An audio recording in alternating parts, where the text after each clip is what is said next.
Biruin mo, kung wala kami nag-prayer doon, nakapasok sila doon, that is trespassing and this is our house. We have to protect po. Ito is a place of worship po namin ito.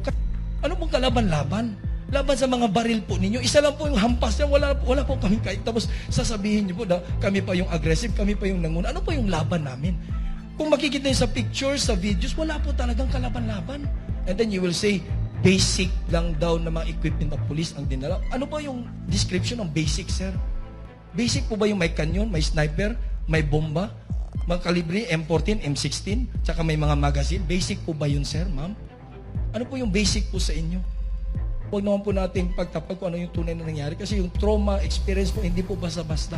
Ngayon po, no, kahit kunti lang po nakaluskos po, grabe, takbuhan na po kami kasi hindi mo na mapagkatiwalaan eh. Hindi mo na mapagkatiwalaan ang otoridad na dapat magbigay ng proteksyon sa amin ng mga sibilyan, sa mga pangkaraniwang tao po. Parang wala na pong tiwala. Hindi po kami feel safe in our own compound kasi anytime parang lulusubin ka. At doon sa time na yon, doon na po tumawag po ang ating property administrator, si dating Pangulong Rodrigo Duterte. In-amplify ko po through cellphone at sinabihan niya na kumalma kayong lahat, ganito ganyan, pinakalma niya, tapos siya daw ang kakausap sa loob para po ma-serve po. Doon ko lang nalaman, ay, i-serve lang pala yung parang warrant ba yun? Kasi po, in the previous, mga 3-4, nagsiserve naman sila yung sa Congress, Senate, Regional Trial Court. Hindi naman ganun wala namang mga operatiba, parang lulusob sa gera, walang ganun. Very peaceful. Ini-entertain naman po kasi yung pag-isip ko, may lawyer naman eh. Yun tumatak sa isip ko. Bakit sa pagkakataong ito, pinipilit nila? Biruin mo, kung wala kami nag-prayer doon, nakapasok sila doon, that is trespassing and this is our house. We have to protect po. Ito is a place of worship po namin ito. Kahit sino naman pong bahay, papasukin po ninyo. Wala po kayong gagawin, nakaupo lang kayo, nakatunganga lang kayo. Hindi naman po siguro tama yun. Kaya doon po ang instinct po namin, we have to protect our place, this property. Inuulit po namin, sir, nakita nyo naman, sir, nung dumating na po ating mga lawyers, sila Attorney Dina, Attorney Kay po, sinabi ko, tingnan nyo, sir, napaka-organisado po namin. Ayaw po namin ng kagulan. Gusto lang namin i-lay down. Kanina ko po tinatanong, ano ba yan, sir? Para saan ba yan, sir? Hindi po kayo nakikinig. Gusto na you are forcing yourself way in, gumagamit po ng dahas. Parang excessive po na force. Ang nasara po mga babae, may mga matanda pa po. Ano pong kalaban-laban? Laban sa mga baril po ninyo. Isa lang po yung hampas niya, wala po kami kahit. Tapos sasabihin niyo po na kami pa yung aggressive, kami pa yung nanguna. Ano po yung laban namin? Kung makikita niyo sa pictures, sa videos, wala po talagang kalaban-laban. Walang kalaban-laban. Sa baril niyo palang may nakita pa ko, may granada, may bazooka, may sniper, may nakapulo. Dito, yung mga magazine, yung makikita mo na ilalaban sa basilan, yung kalaban ng mga NP, nagtataka, bakit sila nandito? Dati nagsiserve sila, wala man, pipirma lang, ipipresent. And then, nakita ko, napaka-organized naman. Kung ano yung nakasulat pala dyan, na mga buildings isi-search sila, sasamahan pala, lahat yan. Oh, napaka-organized, napaka-peaceful. Ito po yung gusto namin. Sir, yun ang sinabi ko sa one of their officers. Bakit nyo po gustong, na-feel ko parang pinoprovoke po nila kami, na para bang kami, we have to draw the first blood, para sisiklab na ganun. Hindi po yung turo ni pastor sa amin eh. Nakita nyo po, sir, we didn't even move. Nandun lang po kami. Nakatayo po. Wala pong armas. Paglabas nila, sabi ko, wala naman silang bitbit na nakuha ng mga baril dyan, na what they, maybe sa mga isipan na may private army, si pastor, na ganun.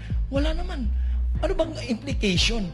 Parang brasuan, parang to show force na porket wala kaming kalaban-laban, we are just a religious entity na ganito, pwede yung apak-apakan ang aming mga rights, ang aming mga karapatan. Nasasaktan po talaga kami.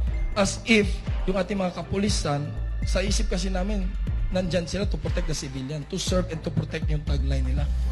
Yun po ang nasasaktan na, because vulnerable po mga kababaihan, may mga bata, yes, because this is our family. Dito po nakatira families by families. Inadapt po ni pastor. Lahat po dito pinakain, tinulungan ni pastor. Ang instinct namin, proteksyonan. Lahat kami nandun po. Kaya wag po kayo magtaka, bakit may bata, may matanda. Kasi tirahan po namin ito. That's how we care and we love the place given to us by the Almighty Father. Tapos bababuyin lang nila ng ganyan. Madadala po kami sa matinong usapan. Hindi po kami mga barbaric. Hindi rin po kami mga bastos. Hindi po yan ang tinuro ni pastor sa amin. Hindi po kami mga basagulero. Na lang ganun, sasampa kayo. And kung hindi nyo madala sa ganyan, gigibain nyo yung mga gates namin, mga bakod namin. Tama po po yan, sir. And then you will say, basic lang daw na mga equipment ng police ang dinala. Ano ba yung description ng basic, sir? Basic po ba yung may kanyon, may sniper, may bomba, mga kalibre, M14, M16, tsaka may mga magazine? Basic po ba yun, sir, ma'am? Ano po yung basic po sa inyo? Ano po, napag-isip ko pa na ganito na ba kawalang hiya po ang ating mga, hindi ko po nilalahat.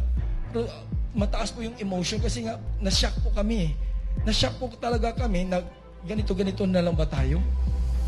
And then, they really, parang, yung perception ba na, parang they are treating us like, para mga baboy, para mga hayop, para mga animal, na walang karapatan. Biruin mo, sir, nagmamakaawa na po kami. Sir, hintayin lang po natin yung lawyer namin, sir. Please lang po, sir, parang ganun ba? And we stand our ground. Ganun po, sir, kasi nga, para po malaman, ano pala rin gusto nyo, anong pakay nyo. Ganun lang po, pero they did not listen to us. Eh, grabe na po paghinakit po namin, and then they will tell us that they're just doing their job. Kahit po ba mali, sir, di po na po ba yung humanity side na wala naman po kami tinatago. Paglabas nyo, wala naman po kayong nakuha. Ganun lang po ang totoo pong nangyari sa June 10 po ng madaling araw po, ma'am, sir.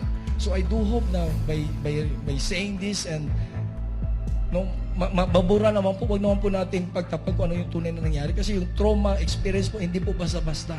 Ngayon po, no, kahit kunti lang po nakaluskos po, grabe, takbuhan na po kami kasi hindi mo na mapagkatiwalaan Hindi mo na mapagkatiwalaan ang otoridad na dapat magbigay ng proteksyon sa amin ng mga sibilyan, sa mga pangkaraniwang tao po.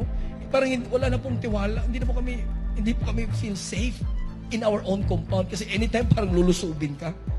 Sana naintindihan niyo po, kung yan gagawin po sa pamilya niyo, may mga anak po kayo, matutroma ang mga anak ninyo. Nag-iiyakan po ang mga kabataan po dito, sir, ma'am. Yung mga matanda po, very helpless. Nag-iiyakan po. Wala po kami magawa, walang kalaban-laban. And then you're showing your force, abuse of power and abuse of authority po. So yun lang po ang pakiusap po.